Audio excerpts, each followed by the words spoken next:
Hello students, in this video we are solving question number 4 of exercise 6 से। तो अगर हम क्वेश्चन नंबर 4 की बात करें, यहाँ पे क्या लिखा है, subtract the first expression from the second. हमें फर्स्ट एक्सप्रेशन को सेकंड एक्सप्रेशन में से माइनस करवाना है। फर्स्ट एक्सप्रेशन यानी दो एक्सप्रेशन हमें हर उसमें दी हुई है। एडिशन में तो हमें 2 या 3 से ज़्यादा टर्म्स दी हुई थी, लेकिन यहाँ पर हमें हर क्वेश्चन में 2 टर्म्स दी हुई है। लाइक अगर हम पहले क्वेश्चन की बात करें तो एक टर्म ये दी हुई है, दूसरी ये दी हुई है। यानी कॉमाज हमें ये सेपरेट करते हैं फर्स्ट टर्म को सेकंड टर्म से।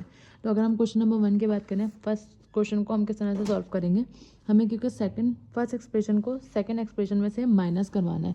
तो जब भी ऐसी कोई कंडीशन आ जाती है कि फर्स्ट को सेकंड में से माइनस करवाना है, तो जिसमें से माइनस करवाना है हम उसको पहले लिखते हैं। देख, लाइक हमें सेकंड एक्सप्रेशन में से माइनस करवाना है तो हम सेकंड एक्सप्रेशन को पहले लिखेंगे। जैसे कि पहले क्या लिख देंगे, 3y² माइनस 4/y² प्लस 7, ये पहले टर्म है। इसके बाद सेकेंड एक्सप्रेशन हम यहाँ लिखेंगे, यानी कि y² प्लस 1/y² माइनस 2। अब क्योंकि हमें सब्ट्रैक्ट करवाना है तो बीच में यहाँ पे क्या लगा देंगे, माइनस। अब ये माइनस जो है ना, इसको हमें सॉल्व करना पड़ेगा। जैसे कि पहली टर्म तो ऐसी आ गई, 3y² माइनस 4/y² प्लस 7। उसके बाद ये माइनस इससे भी मल्टीप्लाई होगा, इससे भी मल्टीप्लाई होगा, इससे, यानी हर साइन से मल्टीप्लाई होगा। तो इधर कोई साइन नहीं है, plus minus plus minus y² minus plus minus 1/y², sorry, minus minus plus 2। अब हम क्या करेंगे, जो सेम वेरिएबल वाले नंबर है, like 3y² minus y² minus 4/y², denominator में y² है और इसके भी डिनोमिनेटर में y², तो minus 1/y² plus 7 and plus 2। इसको हमने एक जगह लिख दिया सेम वेरिएबल वाले नंबर को। अब हम इसको सॉल्व कर लेते हैं। 3y², यहाँ पे कोई कोफिशिएंट नहीं है, यानी कि 1 आ जाएगा। 3y² माइनस 1² क्या आ जाएगा, 2y² माइनस माइनस प्लस, और क्योंकि डिनोमिनेटर सेम है तो हम इनको ऐड कर सकते हैं। तो माइनस 4 + 1 5y² डिनोमिनेटर में आ जाएगा। अब यहाँ माइनस क्यों आए, क्योंकि साइन बड़े नंबर का आता है, उधर माइनस आ जाएगा। Plus 7 and plus 2 is plus 9, which is the answer of part A. Now moving on to the part B. अब पार्ट बी में भी हमें 2 टर्म्स दी हुई हैं और इनको भी हमें सब्ट्रैक्ट करना है, लाइक जैसे हमने फर्स्ट पार्ट में करा है। तो subtract the first expression from the second, तो हम सेकंड एक्सप्रेशन को पहले लिखेंगे, यानी कि 2x² minus 4x plus 8xy। उसके बाद सेकंड टर्म हमारे पास क्या है, 2x प्लस 3 प्लस 7xy, और इन दोनों के बीच में साइन क्या आ जाएगा, माइनस, क्योंकि हमें सब्ट्रैक्ट करवाना है। अच्छा, अब हम किस तरह से सॉल्व करेंगे, 2x² minus 4x plus 8xy, ये ऐसे आया। ये माइनस इससे भी मल्टीप्लाई होगा, इससे भी और इससे भी। अब 2 के साथ कोई साइन नहीं है, दैट मीन्स क्या आ जाएगा, plus minus 2x minus plus minus 3 और माइनस प्लस माइनस 7xy। अब हमें वही वाला काम करना है, सेम वेरिएबल को एक साथ लिखेंगे। x² जैसा कोई नहीं है तो x² ऐसे ही रहेगा। माइनस 4x और माइनस 2x सेम वेरिएबल है, प्लस 8xy माइनस 7xy, ये एक साथ आ गए। अब हमारे पास क्या बचा, सिर्फ -3 बचा, तो इसको हम एंड में लिख देंगे। देन 2x², ये ऐसे आया हमारे पास, माइनस 4x और minus 2x, minus minus plus हो जाएगा, 4 + 2 = 6x प्लस 8xy और minus 7xy, plus minus minus 8 में से 7 माइनस करेंगे तो 1xy, और साइन क्योंकि बड़े नंबर का आता है तो उधर हम क्या लगा देंगे, प्लस।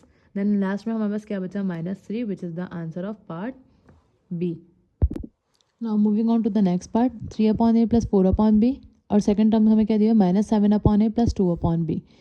तो इसमें भी हम पहले टर्म को बाद वाले टर्म को पहले लिखेंगे, यानी -7a प्लस 2/b, ये पहले टर्म है हमारे पास।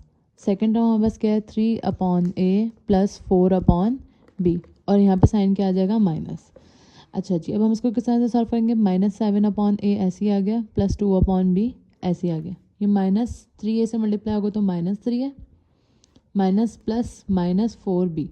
अब सेम वेरिएबल कौन सा है, -7/a और -3/a, तो हम इन दोनों को साथ लिख देंगे, यानी -7/a माइनस 3/a और 2/b माइनस 4/b, एक साथ आ जाएगा। Minus minus same variable same denominator है, तो a नीचे आ जाएगा, -7 और -3 क्या हो जाएगा, माइनस माइनस प्लस 7 + 3 10, और साइन क्योंकि बड़े नंबर का आता है तो इधर क्या आ जाएगा, माइनस।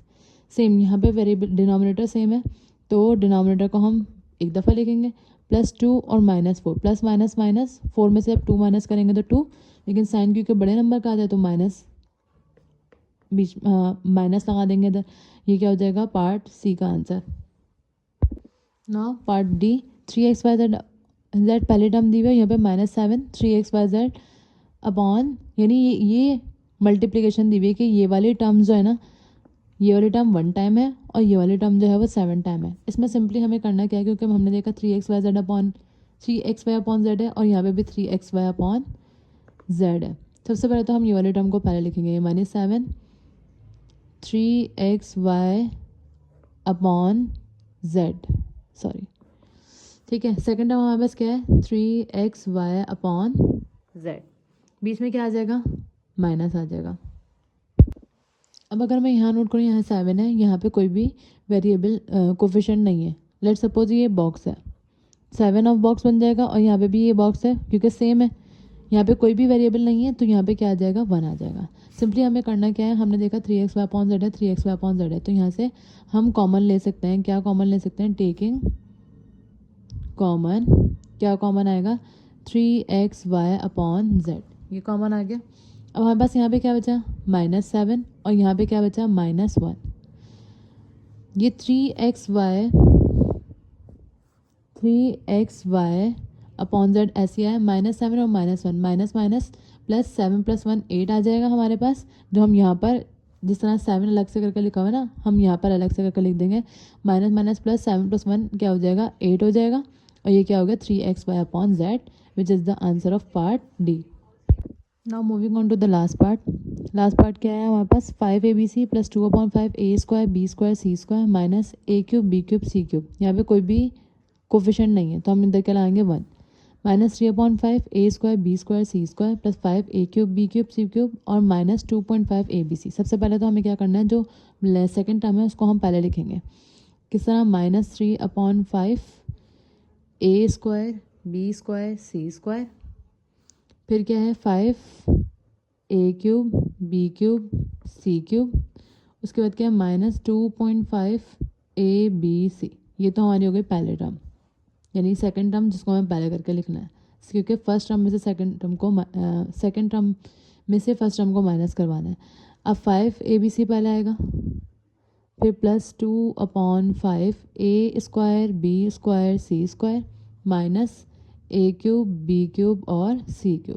अब हम क्या करेंगे, इस ब्रैकेट को खोलेंगे, किस तरह, -3/5 ऐसे आया, a² b², यानी पहली वाली टर्म तो हमारे पास ऐसे ही आनी है, 5 a³ b³ c³ -2.5 abc, ये तो ऐसे ही आ गई। अब ये माइनस इससे भी मल्टीप्लाई होगा, इससे भी होगा और इससे भी होगा, तो जब माइनस को 5ab से मल्टीप्लाई करेंगे तो सिंपल -5ab, यहाँ पे 5ab है, c भी है, c भी लगेगा यहाँ पर, minus plus minus 2/5 a² b² c² minus minus minus plus हो जाना ही है, क्या बचेगा यहाँ पर, a³ b³ c।